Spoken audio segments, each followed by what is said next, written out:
Hello, welcome in. Get out the cold. Remember, shoes off at the front door. Get some snacks and come take a seat and join us here in the Music Shack with both Ray. and Jack.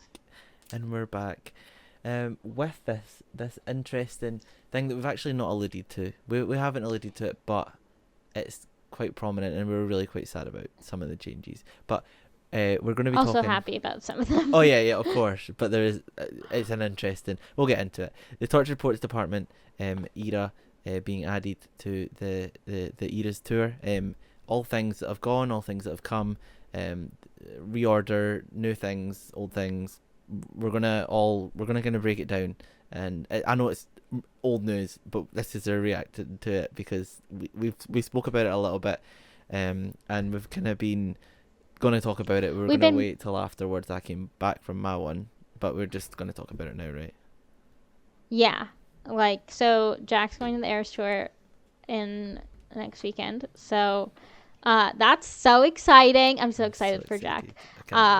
So we're hoping to post a bunch of content from that and everything once it comes out. So stay tuned. Make sure to subscribe. I think I'm also going to be going in London, so we'll be posting more content from there. It'll be super exciting. But obviously Taylor released a new album recently. We did a very extensive deep dive of that. 2 lengthy deep dives on it. We were crazy. Yeah. And with that, she decided to add the Tortured Poets Department to her set, which is, just to give you a sneak peek of my thoughts, I think the Tortured Poets Department set is the most thought out, probably the best set on the show just because of the production value of it. And I think it shows how the team had already worked together for an entire year before they built that set, because they had a lot more camaraderie. Taylor had a lot more confidence in her ability to perform certain aspects, and so she was given a lot more, artistic creativity in that sense. And I think it's not everyone will get to see that set, so we're very lucky that we are, and we're going to express some disappointment for some of the changes that were in the set, but that doesn't, I just want to say at the top of it, that doesn't mean we're not grateful for the things that we get to see on the Tortured Poets Department set. Doesn't mean we're not grateful for Taylor putting on this show for us. She didn't have to make these changes. She could have put out a new album and just kept it explicit to performing those songs in the surprise song section. All of her shows were sold out. Nobody would have cared either way. But she did this because of her love of the tour and her love of the fans, so we really respect her for that. Yeah, it could have been completely different, and we're going to obviously get into our feelings of it, but I don't think when we talk about this, there is no bad comments about the set. It's literally just about some things that got removed. And it's when I say some things, I mean some things. For me, it's maybe one or two. It's just there's not a lot. Maybe in fact there's maybe it's a bit more, but it's hard. We'll get into it. It makes sense why it was done, but maybe I would have just chose other things. But we'll talk about what we would have done personally, but I think everyone has their own opinions. Yeah, and don't take it too seriously. This is just us fun. chatting shit. Yeah. Just chill. So the new era itself. So there was a whole new era added to the set, the TTPD era. And in that, she starts off with, "But Daddy, I love him." And she comes out and she's singing and running down the stage. It's such a good sequence, Jack. And her outfit for TTPD is this white corset dress. It's a big skirt, and it has "I love you, it's ruining my life" written all over it. I'm obsessed with that outfit, Jack. What do you think about the opening to this set? I think it's really good, and obviously when it happened, we were all watching on that little grainy live stream, being what is going to happen, what is we know something's going to happen, we just don't know what. But for that to be what it is so much more, I think, than ever a lot of people expected, considering at least me as well. But the outfits, oh my gosh, I'm obsessed with Vivienne Westwood everything, right? Whatever Vivienne Westwood done previously, and as the whole collective does now, it just makes me happy, right? And these outfits, oh my gosh, stunning. just all the details, everything into it, beautiful. And how it collectively like comes together within the set with the visuals in the background, and just like the props that are used on like on stage and stuff are really cool. But I think to start off the set with like But Daddy I Love Him, it is like such a good way of like changing the energy and like getting straight into it. And such a perfect song. Yeah, it's so, it was everybody's energy towards that change was like everybody was so excited, and I can obviously understand why. Yeah. And so after But Daddy I Love Him, she sits on these bleachers with the rest of her dancers. She goes into So High School, and she just plays like the bridge of So High School pretty much. Like she doesn't play much of it. Yeah. This is such a cute segment. And I can just tell that like it was added later into the set, into like when they were building the set, because Taylor just wanted like a cute Travis moment, and like that's so funny. And I just love the transition between But Daddy I Love Him and So High School. It's just such a good like little it goes so well together. I don't know. No, it's when they're, so there's been a lot of like stuff coming from after, like from this set, like this area in the set, and it's like there's a lot of people being like, they're referencing like things that have happened, like Travis's like celebrations, or like things that she's been seen doing at the Chief Games and stuff. And obviously they do like the swag surf at some point, at like some point in it, and it's just so just fun. Like the energy that comes with this song is the energy you would expect to see, and it's so simple. Like they're literally sitting on bleachers, and it works really well. I'm so excited to just like scream those lyrics live. It'll just be super fun. This is why I'm so grateful about being able to like see it. And I know there's been like so much that have happened through the tour where people have been like, oh, that should have been me and stuff, and fair enough. Like there's been a lot of moments like that. Obviously had even just like talking about like doing songs with surprise, like the opening guests and stuff. Like you had obviously Sabrina, and then Sabrina and Taylor, and then Taylor and Gracie and stuff, and you had another one as well, and I can't remember it. Oh, you had was it Muna and Gracie? Did that was like in the that wasn't in the main show though. That was in that was there later on. Yeah, and then you had Phoebe and Taylor. Did you? I can't even remember. I feel like it's been that so was long. Nothing new. They added it to the set, and like same with that was similar to like Came, right? Yeah. So like I don't know. There has been like a lot of moments that obviously are sad that you've not experienced, but I think everybody's had that. I mean, we're gonna like, part of it. Yeah, we're gonna talk about like all the songs that came out of it. So like for me personally, like I went to a show a year ago now, in Detroit on the first leg of the Eras tour. We talked about it on the podcast.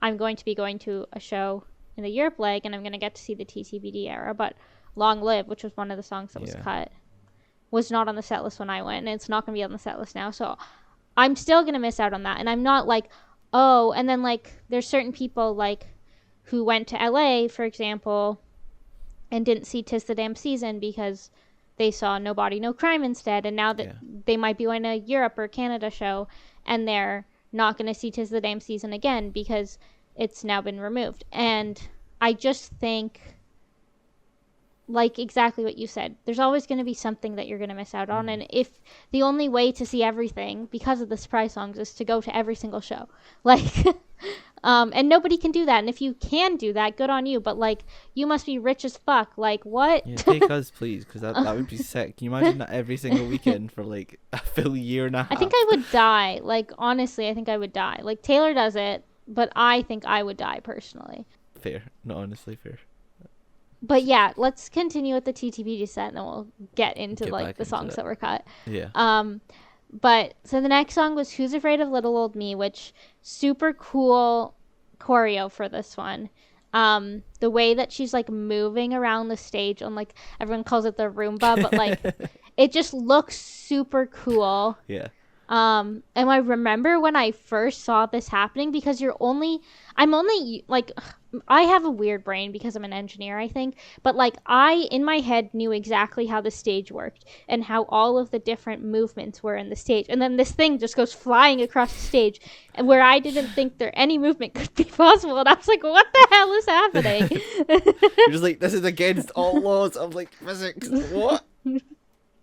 Literally. Imagine you really just calculating it down, and you're in a meeting. You're like, I can't deal with this. Sorry, I'm too distracted. No, Calculating the math. It's like so funny because obviously they made changes to the stage. Like that must have been a lot of work for them to do that, but like super cool, and again is like a testament to Taylor's crew and her team on this tour, who how much dedication they have to this show being what it is, because to be able to do that stage changes in a few months break is like crazy. Yeah. Like, and obviously I feel like that if you are kind to people and like actually pay, or like even just be like just like pay them for what they're worth and what they're doing, and like even beyond that, like people want to do these cool like things and work with these, and obviously we had all that stuff at the end of last year, that all these like bonuses and stuff, and all that goes such a long way. But I think it, even just without that, like the theme that she has behind her, are just, and it seems they're honestly just entirely dedicated to like creating like a unique experience. Like this is a tour that'll go down in history. Like I it's hard to say there'll ever be like an artist being able to ever top something so insanely like big like this, right? But there definitely probably will be like in the future. But it is just like, it's one of those moments you're like, you look back on, you're like, that really was crazy. Like she done this for how long, and like this, like how much like people were attending each night, and like all this stuff, and like to create something cool that's going to be remembered for a while is I think that is like such an incentive to like do something like this. So the fact that we've seen changes even to the stage, which is definitely going to be hard, and I like that's no way that's easy to do, it's just been really cool. It keeps it interesting for us. Like there's only so much you can do above stage, but if you change the actual like the mechanisms of the stage, like then you're pretty much like, it's limitless at that point, and you don't know what could happen next. But it's crazy. It's so cool. Kudos to her team and her own dedication and everything. I think that's going to be, so I know you have nosebleeds one night and I have nosebleeds as well, and I think seeing that like not face on but like from above is going to be really, really cool to experience. And I think, I mean, I'm lucky. I don't have floor tickets because I'm tiny, but like, and you're lucky, like you're going to get to experience the Eras Tour from the lower bowl, the floor, and the nosebleeds, which I think it's a completely different experience every single time. Maybe even lower. If I pass out, I might not see anything. I'm not even joking you. She looks at me. I'm you think I'm joking, but if she looks at me, I'm gonna be down, and then I'll just be like, Andrea, save me, please. Do not pass out. Andrea, don't pass out. I can only be saved by getting the red hat, please. Just kidding.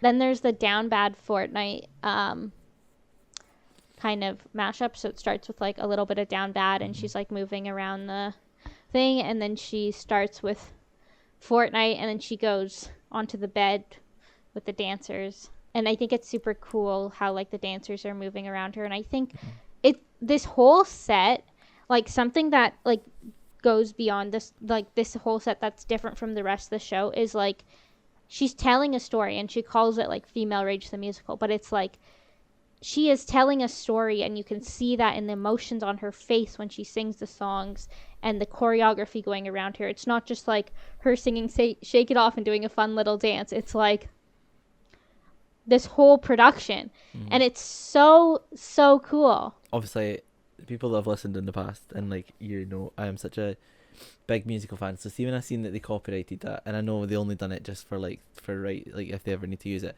but I was like, you know, the possibility of them like opening up a show and doing something that could be potential, because you know how she's like getting her like arms into every single thing she can do, like, and because she just feels creatively like that she's at that point, like what's to stop them from actually doing something like that? Like, no, I genuinely think like It would be super cool if Taylor did like a musical thing and then like made it into a movie and everything too. Oh, She's and then it like had unstoppable. a run on Broadway or whatever. Oh, that Nah, I would be so prefer come back fun. to London just for the West End so I can go see it, please, thanks, because I can't make it over to New York. Yeah. That'll I mean, be. me either. Not anymore. Yeah, no, that's true. You'll be like right there. Oh my gosh. I'll just be like, yeah, right. I'm going to stay for like 2 weeks so I can go every single night to Yeah. see this. But no, it's again like changing from the first initial song. Like I think the songs that have been picked here are like really interesting because they work really well. Like out of like a 31 track album, like deluxe album, could like there's so many you could choose from, and it's like the ones that she's chosen are actually really good choices. And they work they flow really well, like with each other as well. The Down Bad to Fortnite transition is super good. And then there's The Smallest Man Who Ever Lived, which again is a total production. Like they have this whole marching band sequence, and then at the end, like they put up the surrender flag, and so she plays like a shortened version of Smallest Man Who Ever Lived, which like thank God, because like the bridge and the outro is like the part that everyone wants to hear. And like during the bridge, like they put up the surrender flag, and then like the opponents are like they're still being shot. And I think that's such a cool metaphor. And the way that like then she dies during Smallest Man Who Ever Lived, and then it continues into I Can Do It With a Broken Heart. It just perpetuates the whole that thing that this is like a whole story that she's telling with the set. It's not just a bunch of songs that she's playing. And I love that.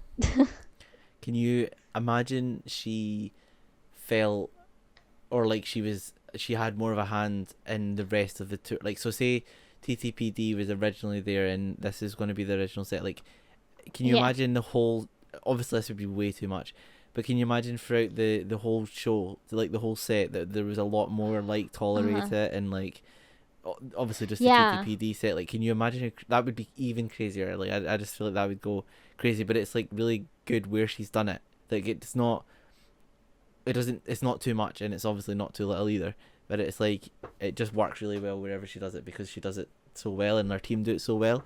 And this is the moments that have been like, this has been shared so many times, like the whole point between like The Smallest Man Who Ever Lived and I Can Do It With a Broken Heart, because it's just really cool. It's so cool. Yeah. And I like you say that, but like it would be super cool, but realistically I don't think she has capacity to do that for 3 hours. And I think the fact that they built this set knowing that the rest of the set was going to be largely unchanged and things that she's already very, very, very comfortable with doing because she's been doing it for a year was what made them confident enough to make such a production out of this set, which I'm so thankful for.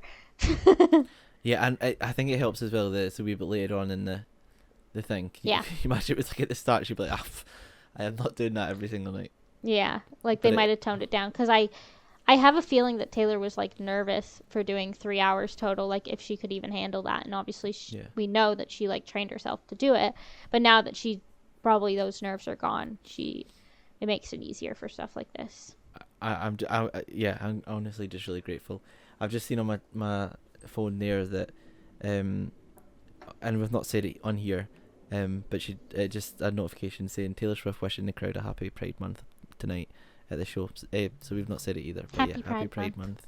I feel like this is the second one of the month, but yeah, better late than never. But sorry, because we recorded the other one in May. Yeah, that's true actually. Yeah. Sorry, that is true. But yeah, the I Can Do It With a Broken Heart segment, like the little like part where like the dancers are like getting her to get up and getting her changed. Such a cool segment. So cool. I just love how they have their fun with it. Like it's like different every night. They just have their fun with it, and that's what makes it so good. Yeah. Yeah. I love it. And then like the actual performance with like the sparkly outfit and the blazer and the way that they make it so campy. Oh, it's like everything I dreamed of. It really is good, and I'm so excited, and you guys better be excited for all of our videos and insanity on this channel after we see it live. It's going to be a fully changed person, 100%. I just It's Yeah. gonna be so good. It's literally, when we're recording this, it is Sunday the 2nd, and it's on the Friday the first one's on Friday the 7th or 8th or whatever day that'll be. So you're seeing Taylor in 5 days, and I'm Yeah. seeing Taylor in 20 days. It doesn't feel real. It really doesn't. Oh, okay. No, it does not feel real.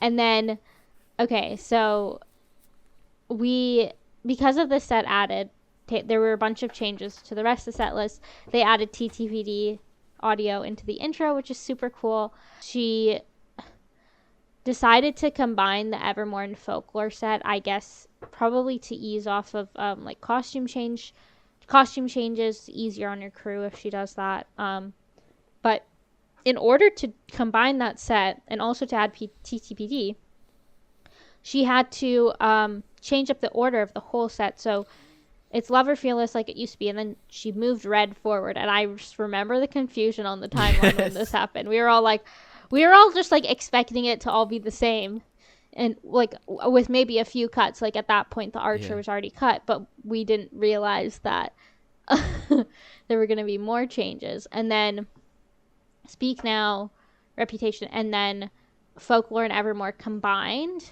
and then 1989, and then she does TTPD, and then the surprise songs, and then Midnight. So like a lot of the transitions are different too because of that. Like there's this really cool dance sequence at the start of Speak Now, to allow her time for her costume change. Same with like the surprise song dresses are different because they used to match with the 1989 outfits, and now it has to be something she can change on top of her TTPD. I could do it with a Broken Heart outfit. So super cool changes. I don't know. I think the biggest thing I like don't like is the combination of Folklore and Evermore. Like I get why she had to do it, but like they're two separate eras, Taylor. Come on. Yeah, they need their moment as well. I think looking at Taylor's discography, like, and I think it just hurts because I'm like, those are like two of my favorite albums, and there are a lot of people's favorite albums, but like they have such, like both of the albums have incredible tracks on them, and like they deserve their moment. And I'm someone that like, I would just love to see. I'd love to see a debut like song at least just somewhere, but like also Speak Now a wee bit more, and just get rid of some of the extra ones. Like, just get rid of all the local songs in 1989. I feel the same. Like, I think the problem is that like this is the Eras tour. She has to play all of her hits. So then when the songs get cut, they're all like the deep cuts that like everyone else likes that aren't locals, but like majority of people are locals. So like they hurt. Whatever. Like we'll get into them now, right? So the Archer was gone from Lover. Long live. Long live. We got it again after she owned it, and she's taking it away from us again. I want to hear it live so bad. Like, it's such a fun moment. I just want to. I'd love to talk to. Like, if I could ask her one question. At this point in time, I have so many other questions I'd ask. But like at this point in time, I'd be like, "There's no way. Why'd you cut Long Live?" Well, like no, but like, just why did you make these choices? Because the one is next as well. The one is beautiful. 'Tis the Damn Season again, beautiful. Tolerate It. We don't get to see the beautiful like art that was Tolerate It, and like even the Last Great American Dynasty.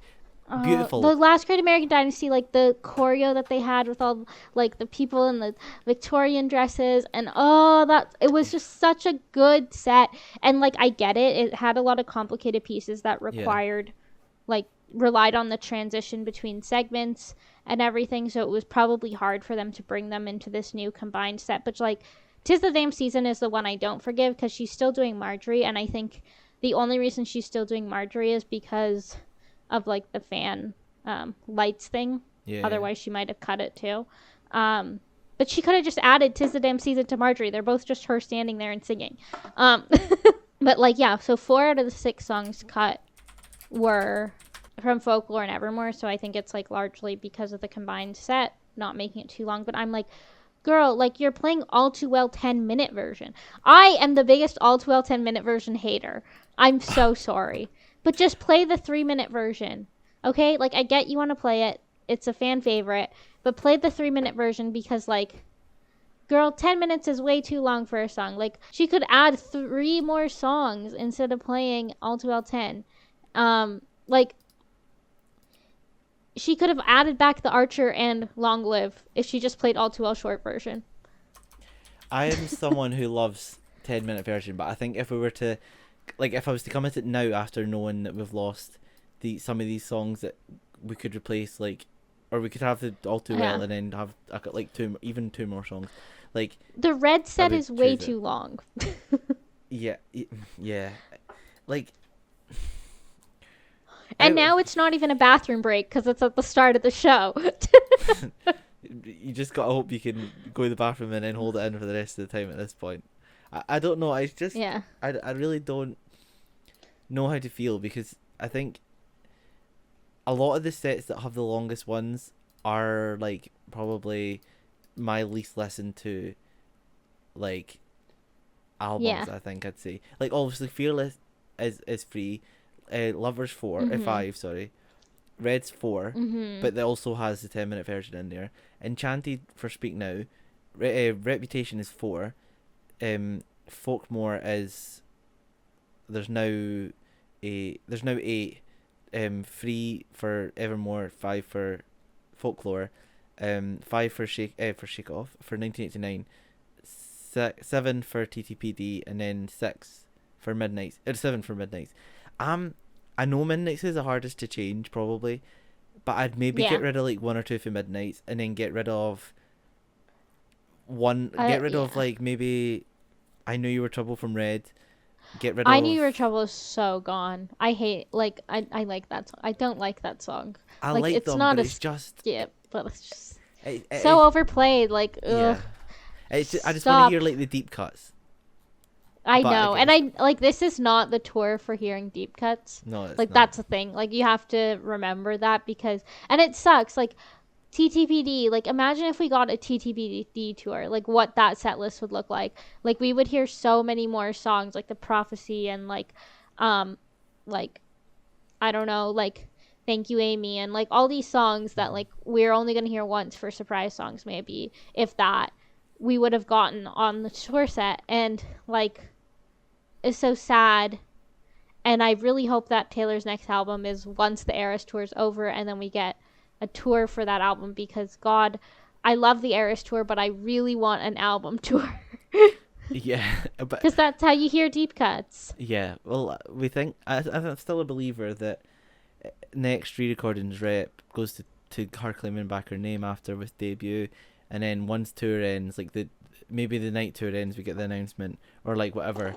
But I think we're gonna have obviously TS12, which is gonna be like at the end of when the Eras tours ended, because it's like a big like fuck you to everybody that said she couldn't do this stuff, and it's like obviously then going off of like whatever she wants to talk about. But that orange door is still like prevalent in the. I don't know. And she has had a lot of orange themes in the newer, like there's a new Lover outfit that's like orange. There's a lot of new with outfits the orange that are blazer. beautiful. Yeah, and like the yeah. 1989. The 1989 has the like new 2-piece with the skater skirt, which is so 2014, and I'm living for it. The new T-shirts. Yeah, the one that's like, this is not Taylor's version, which is so funny. She's totally mocking us.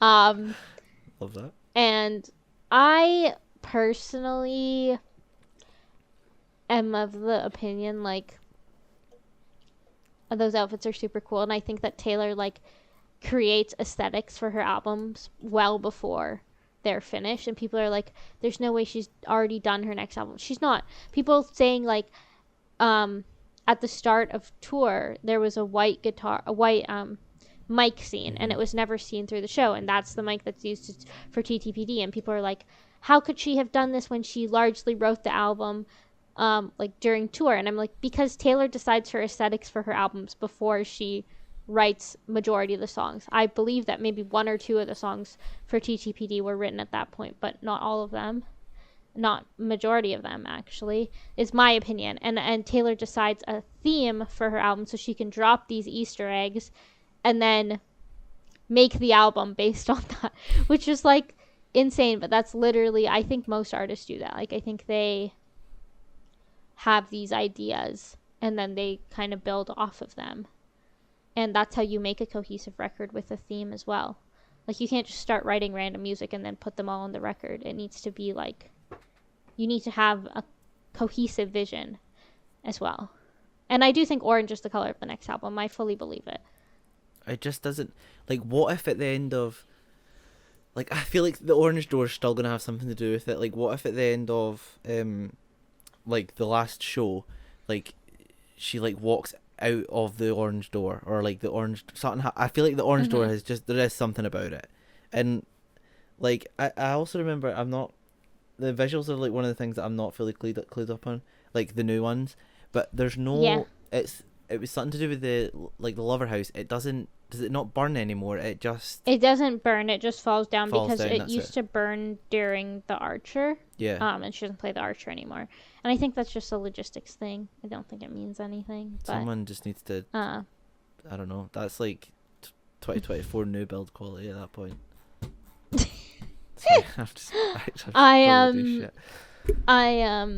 But yeah, that's pretty much for the changes. I think when you see the show in person, like, you notice the visuals a lot more than you do you'll like notice all these small things, Jack. So you'll be able to have more insight into it, and I'm super excited for you. You're gonna have the best time, and thank you for listening to our little errors to our rant, which was very late, but we really appreciate the listen. Yeah, we do. If you're going to the Eras tour within this month, or like even this week, when, like, tomorrow when this episode comes out, have the best time. And yeah, have fun. Yeah. If you see me, trade a bracelet. I need to start making them. I said last year at this point that I was going to have 150 for each show. I have made 0 because I make no time for my personal life. I'm making 60 bracelets for 2 shows. But I also have a boyfriend who's not making any, so I have to give him some as well. Come on, tell him to please wait. At least make one or 2. I'm gonna message him after this. I'm gonna be like, get your stuff sorted. Come on. Stop. I have made 30 right now, so I'm halfway there. I need to show me them. I've got ideas. I just need to sit down and do them. So this whole week, I'm doing my work on. I've got work every other day, but I'm gonna like do my main work on like Monday, so I'll have like the rest of the week to literally just sit and make them when I'm at home from work and stuff. But I have this thing. I mean, it takes, like, they're kind of tedious. I have this thing. I try to do 10 every day, but I did that for 3 days and then I stopped because I got busy with other stuff. So I mean, I have to get back into doing 10 every day. That is still smart, like, to even have some backup. Who knows? We'll see how much I end up with. But I need to do it, like, while I'm, like, watching a TV show or something. I can't just sit there and make bracelets, you know? Because it gets so annoying. You get so annoyed. Like, see when you, like, go to tie and then you drop one in, you're like, you actually want to, like, go. I've gotten better at it with practice, which is good. But yeah, it's super annoying, isn't it? Yeah, or like when you try and put your string. I'm using like thicker string on mine now, and it works. But see when they start to fray and you can't put it through the beads. Oh, Taylor, could you not have picked like something that's like could you not have like picked like loom bands or like? At least you're not one of those people who buys their friendship bracelets. Like, that's weird. Sorry if you're one of those people, but it's weird. And that's the nice note to end the podcast on. Just kidding. Bye. Take care, bye. See you guys next week. Bye.